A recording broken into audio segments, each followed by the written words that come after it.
If you've ever heard a recording of your own voice and hated it, there's a reason why. Let's talk about that. Hi, I'm Leanne from Grand Rapids, Michigan.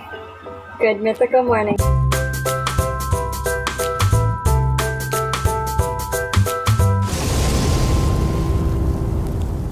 Good mythical morning. Today's episode is brought to you by Blue Microphones, the microphone people who make the mouse microphone that makes us sound so soothing.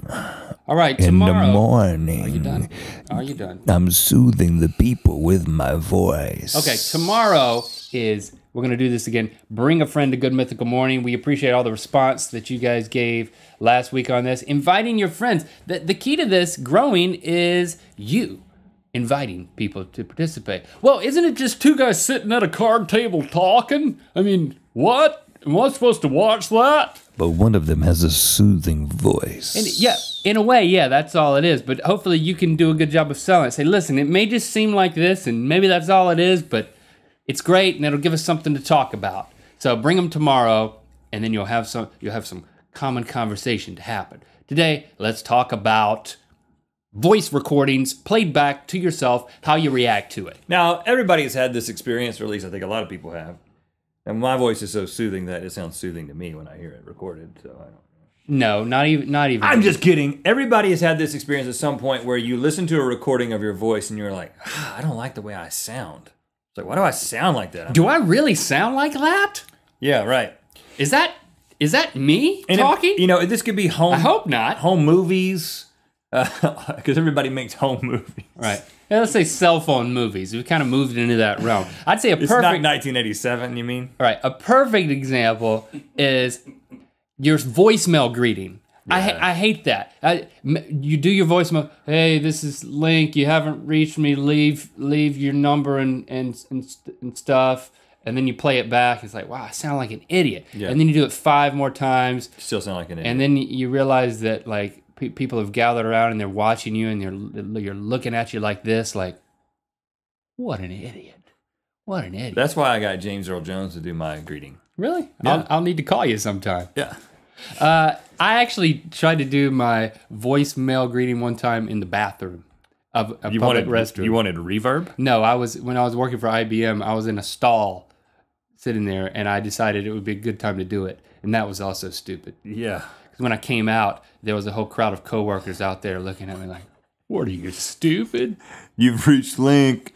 I'm nowhere in particular right now. I'm not on the toilet or Okay. anything like that." So everybody... The reverb. I was trying to harness the reverb go to ahead. help my voice because do I sound like that? I sounded stupid when I played it back. You could have done it at home, like in the shower, at least.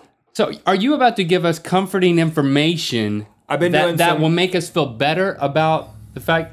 No, it's going to make you feel worse. I've been doing research.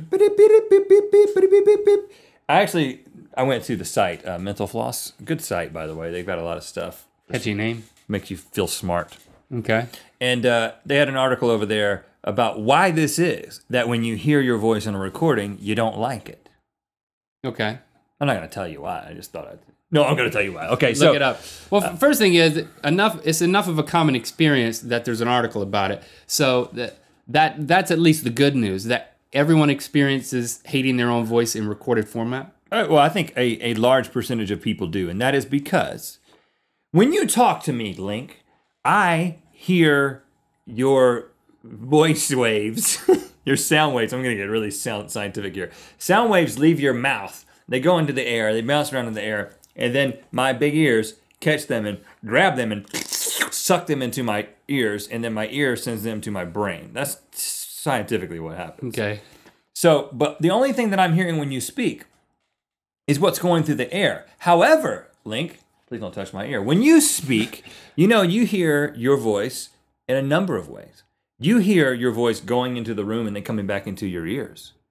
But you also hear, maybe even primarily, you hear... You're going through my head. Your vocal cords vibrating and going into the bones in your face, and your jaw, and the muscles in your neck.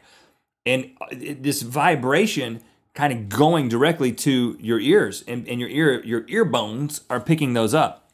And that's a very bassy, warm, almost muffled sound that mixes with what you hear on the outside. And so, in other words, Your voice to you, in comparison to the way it sounds in a recording, is very warm, is gentle. I got an idea. Response. So what you're saying is, if I cover my ears and talk, I'm going to hear the component of my voice that you don't hear.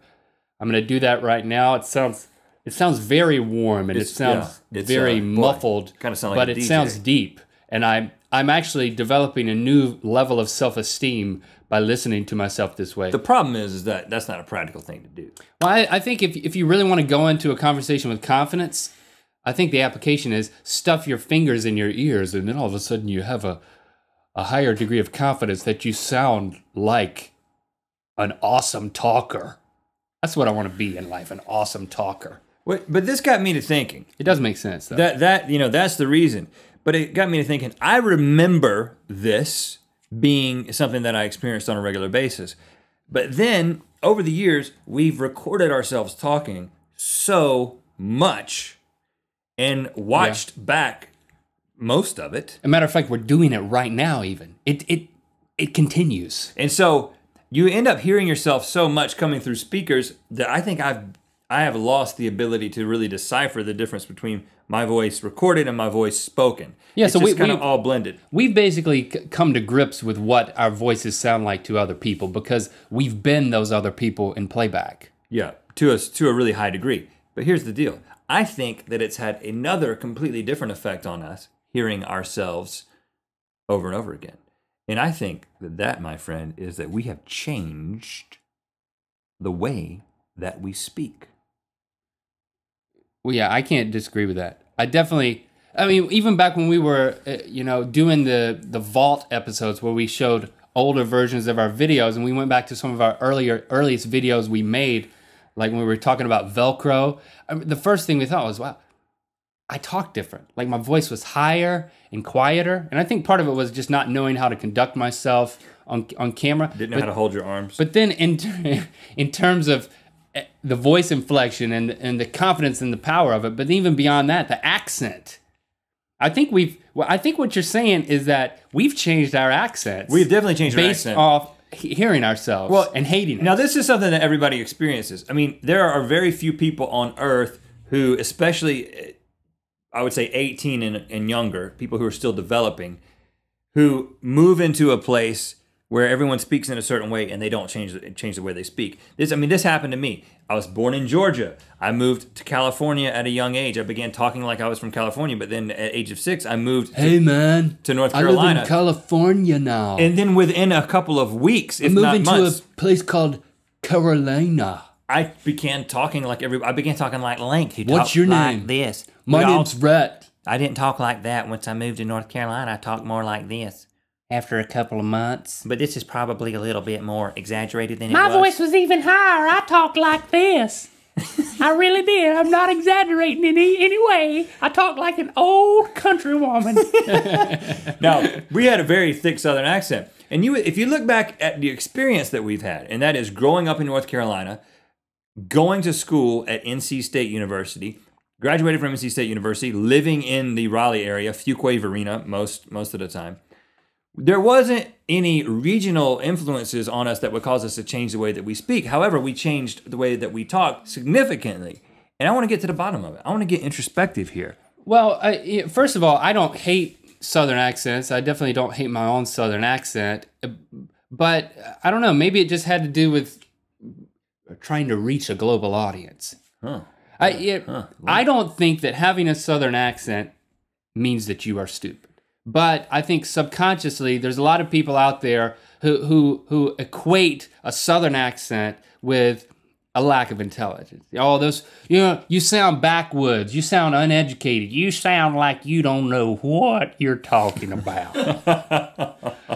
and it's unfortunate because, well, I have that, and I've changed it. Like even when you said North Carolina, you know, so.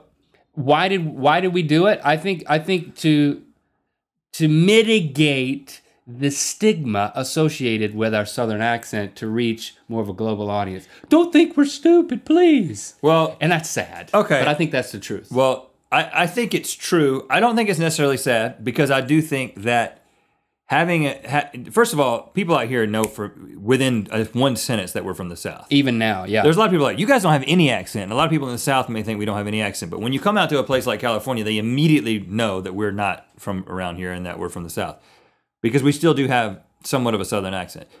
But it's like whenever I see someone, I say, ha! Yeah, exactly. I don't say hi. I've noticed that. Ha! But I wave my hand like this and my eyes get big. Ha! I'm Link. And they always say, Lank? That's a dead giveaway. But I don't think it's necessarily a negative thing, but I have made a conscious decision for it not to go any further. And I have made a conscious decision. Are you going to regress back into your Southern accent, you mean? Might be a little bit. I think that's good. I think we might start talking We like never this. Talked like this when we were young. Let's talk like this everywhere we go. There's an advantage, it becomes a retro kind of a I'm just saying that I think we got to a place where it's a little bit of a universal way to speak to people, but I don't want it to go any further. And I want people to be able to pick up on the Southern accent. I don't want to lose that. And I feel like the day... It's what makes us who we are. I think the day that they can't pick up on the Southern accent is the day that we died on the inside, Link. Spin the wheel. I'm going to let you do it today. Died on the inside. Go ahead and spin the wheel. Which way do I spin it? Any way you want to. Just do it. Do you do it clockwise or counterclockwise? All right. We're going to end this episode. Leave a comment below and let us know. Have you heard yourself on a recording? And how did you react? Yeah. Here we go. Almost a blue one. Shout out to Denmark. Ladies and gentlemen, Mythical Beasts, we want to give a special shout out to those of you in Denmark today. Denmark, you are amazing. It rains in your land every other day, and there's always a brisk breeze. You only border one country, and that one country is Germany. Danish women, your life expectancy is 79 years old. You go, girl. But the main reason that you're awesome, Denmark, is the fact that you are two English words put together. Den, which is like a place where we watch television, and Mark, which is a common American name. You gotta make it about us, huh?